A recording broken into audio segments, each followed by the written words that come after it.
خادم فينا كيف ما يكون موقعه لازم يكون عنده الصفة دي، عاشق لبيت الله، عاشق للكنيسة.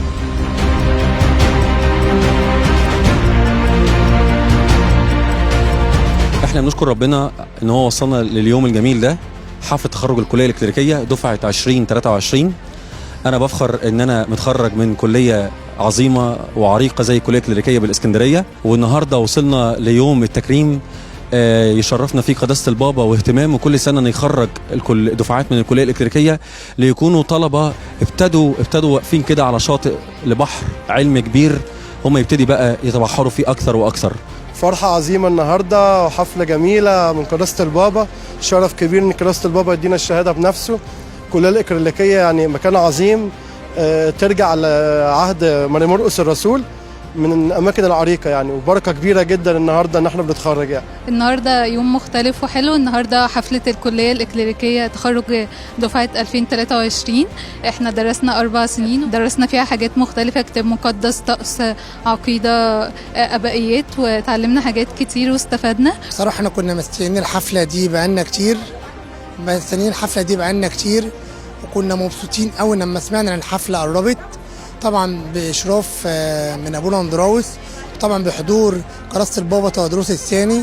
احنا كنا يعني مبسوطين جدا جدا جدا باللقاء ده. انا مبسوطه قوي النهارده ان البابا معانا وهو بنفسه اللي بيسلمنا الشهادات، واحنا استفدنا جدا في الكليه هنا، والمناهج مفيده، وهنا الاباء هم بيدونا ورائعه يعني. احب اتكلم اقول يعني عن الكليه ان هي حاجه مفيده جدا فعلا، وبتوسع مداركنا في حاجات كتير في كافة المجالات اللي عندنا في الكنيسة، في العقيدة والروحيات وتاريخ الكنيسة، وان هي دراسة فيها مش سهلة، بس يعني بعد ما نتخرج فعلا الموضوع بيكون فارق معانا جدا، وبنكون مجهزين ان احنا نخدم او نقدم خدماتنا للناس التانية. يوم جميل، يوم مبهج، يوم مفرح للكلية الإكليريكية بالإسكندرية. البابا تودروس داعم جدا، مشجع جدا، وسبورت جدا لكل إنسان حابب التعليم وحابب البحث، ويكون هذا الإنسان أكاديمي روحاني. وإحنا بنفرح دايما بتخرج دفعة جديدة من الكلية الإكليريكية بتضيف لينا أكتر.